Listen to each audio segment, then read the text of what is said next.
சாய்ராம். என் அன்பு செல்லமே, என்னுடைய தங்கமே, நேற்று இரவிலிருந்து நீ எதிர்பார்த்த விஷயத்தை சொல்லலாம் என்று உன் பின்னே வருகிறேன். ஆனால் நீயோ காதில் வாங்காமல் நீ பாட்டுக்கே போகிறாய். நான் உன் பின் வந்து நிச்சயமாக எப்படியாவது இந்த விஷயத்தை உன் காதில் போட்டு விடுவேன் என்ற நம்பிக்கையில் தானே என்னை அலட்சியம் செய்வதாக நினைத்து கொண்டு நான் சொல்லும் விஷயத்தை காதில் வாங்காமல் போய்கொண்டு இருக்கிறாய். தங்கமே, நான் ஒரு நாள் கோபப்பட்டேன். ஆனால் நிச்சயமாக உனக்கு எந்த ஒரு விஷயத்தையும் சொல்லாமல் கூட போய்விடுவேன். அதனால் எப்பொழுதும் ஒரே மாதிரியாக இருப்பேன் இந்த சாய் என்பதை நினைத்து கூட பார்க்காதே. ஒரே மாதிரி இருக்க மாட்டேன். அன்பை காட்டினால் மட்டும்தான் அன்பாக இருப்பேன்.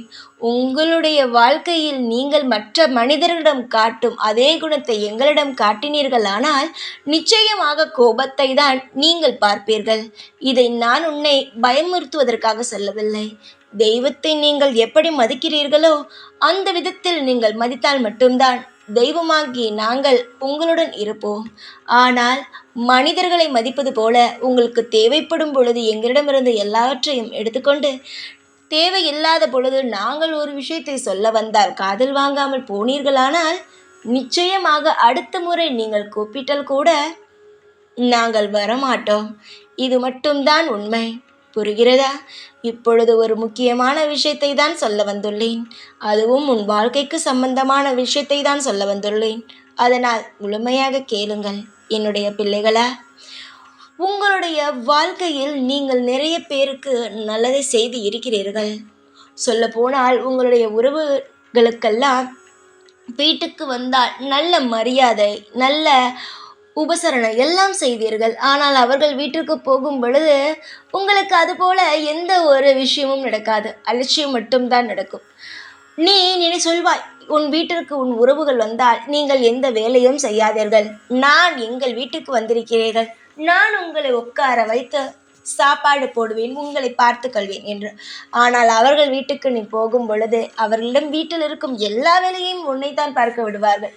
அப்படிப்பட்டவர்கள் உன்னுடைய உறவுகள் எல்லாரும். ஆனால் சில சமயம் விட்டும் கொடுக்க முடியாமல் ஏதாவது விசேஷம் வந்தால் அவர்களை பார்த்து ஒரு விஷயம் பேசவும் முடியாமல் அவர்களை கூப்பிடுவதா வேண்டாமா என்ற எண்ணம் எல்லாம் அதிகமாக உன் மனதுக்குள் இருந்து கொண்டே இருக்கும். என்னுடைய தங்கமே, உன்னுடைய வாழ்க்கையில் நிறைய கஷ்டங்களை கொடுத்த உறவுகளுக்கு நான் திரும்ப ஒரு கஷ்டத்தை தரப்போகிறேன். எப்படி தெரியுமா? உனக்கு என்ன செய்தார்கள் அது உனக்கு தெரியும். உன்னுடைய உறவுகள் உனக்கு என்ன செய்தார்கள் என்பது உனக்கு தெரியும் நன்றாக. அதே விஷயத்தை அவர்களுக்கு திரும்ப செய்ய போகிறேன். கர்மவினை விடுமா? கர்மவினையை திரும்ப கொடுக்கத்தானே வேண்டும். கர்மவினை எப்பொழுதும் விடாதே. ஒருவனுக்கு ஒருவன் ஒரு விஷயத்தை செய்தானால் ஒன்று அவனுக்கு இந்த ஜென்மத்திலேயே அதன் பலனை அடைவான். இல்லை என்றால் அதை தேக்கி வைத்து கொண்டு அடுத்த ஜென்மத்தில் அதற்கான பலனை அவன் அடைவான்.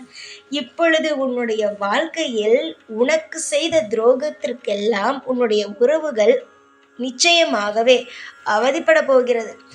உதாரணத்திற்கு எப்படி சாயி அவர்கள் அவதிப்படுவார்கள் என்று நீ கேட்கலாம். உதாரணத்திற்கு ஒரு கதையை சொல்கிறேன், நன்றாக கேள். ஒரு நரி, ஒரு கொக்கு. நரியும் கொக்கு இவை இரண்டும் இருந்தார்கள். நரி ஒரு நாள் கொக்கை தன் வீட்டுக்கு வந்து அழைத்து ஒரு 2 தட்டில் ரசத்தை ஊற்றி குடி என்று சொல்லி ஒரு தட்டில் இருக்கும் ரசத்தை நாய் நக்கி நக்கி குடித்தது. கொக்கால் குடிக்க முடியாதல்லவா? ஏனென்றால் அது தட்டு, ஏனென்றால் அது மூக்கு பெருசாக இருக்கும், அதனால் அது குடிக்க முடியாது. அதனால் கொக்கு அப்படியே நின்று கொண்டே இருந்து வீட்டுக்கு திரும்பி வந்து விட்டது. வரும் பொழுது நரியை பார்த்து, நீ என்னுடைய வீட்டுக்கு வந்துவிடு, நாளை உணவுக்கு என்று சொன்னது. அதே போல நரியும் கொக்கின் வீட்டுக்கு போனது. போய் அதே போல என்ன செய்தது கொக்கு? பெரிய பாத்திரத்தில் தலை உள்ளே போக முடியாத அளவுக்குள்ள பாத்திரத்தில் ரசத்தை 2 வைத்து ஒன்று கொக்கும் இன்னொன்று நரிக்கும் வைத்தது. கொக்கின் மூக்கு நீளமாக இருப்பதினால் அதை நன்றாக குடித்து விட்டது. அந்த பாத்திரத்திற்குள் நரியின் தலை போகாதல்லவா? அதனால் நரி அப்படியே உட்கார்ந்திருந்து வந்து விட்டது. நேற்றே கொக்குக்கு நடந்தது இன்று நரிக்கு நடந்தது. பாத்தியா? நீ என்ன செய்தாயோ அதுதான் உனக்கு திரும்ப கிடைக்கும்.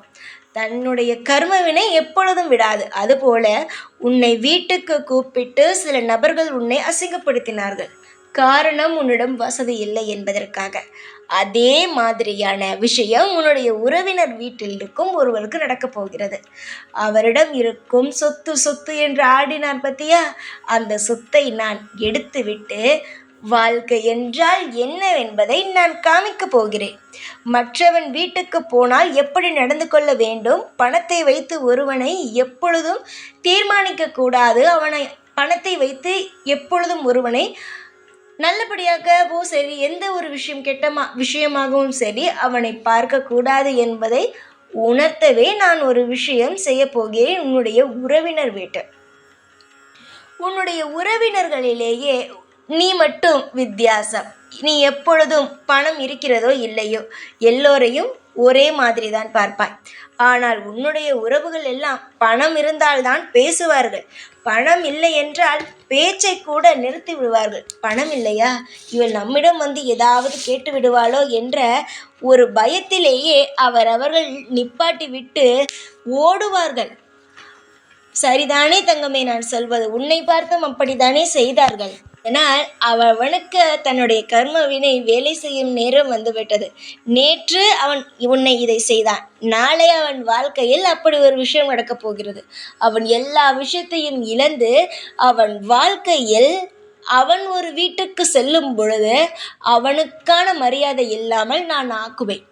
எப்படி அவனிடம் அவ்வளவு பணம் இருக்கிறது, எப்படி அவன் எல்லாவற்றையும் இழப்பான் என்று நீ கேட்டாயானால் தங்கமே, கொடுப்பதும் ஒரு நிமிடம், எடுப்பதும் ஒரு நிமிடம். உனக்கு மட்டும்தான் அது அதிகமான பணம், அதிகமான வசதி.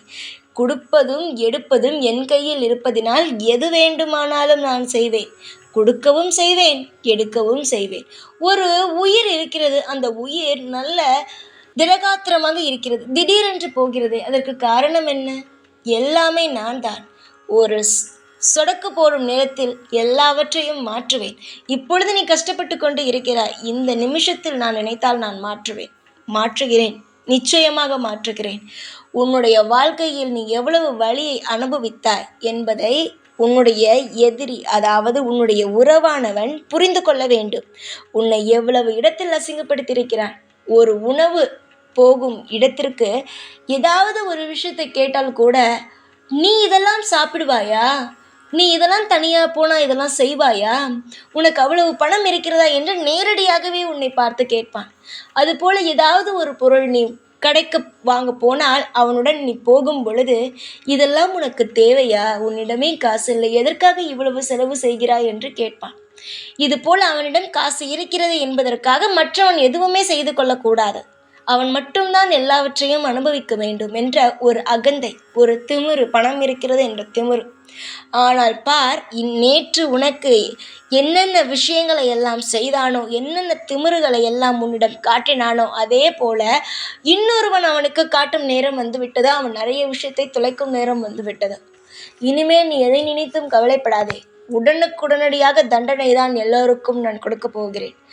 இன்னும் நாள் போகட்டும், இனி யாரையும் நான் விடப்போவது கிடையாது. உன்னுடைய வாழ்க்கையிலும் சரிதான், எல்லோருடைய வாழ்க்கையிலும் சரிதான். தவறு செய்தால் அவனுக்கு அன்று தண்டனை, சரியான விஷயம் செய்தால் அவன் வாழ்க்கையில் சந்தோஷம். இது போலத்தான் நான் ஒவ்வொரு முறையும் எல்லாம் செய்ய போகிறேன். புரிகிறதா? இனிமேல் உன்னுடைய வாழ்க்கையில் நீ எதையும் நினைத்து கவலைப்படாதே. இவன் எனக்கு அதை செய்தான், அவன் எனக்கு இதை செய்தான் என்று ஒரு முறையும் யாரை கண்டும் மஞ்சாதே. யார் உன்னை என்ன செய்ய முடியும், அதை நீ முதலில் சொல் பார்க்கலாம். யாரும் உன்னை எதுவும் செய்ய முடியாது. உன்னுடைய வாழ்க்கையில் நீ நல்ல பிள்ளையாக இருக்கிறாய்.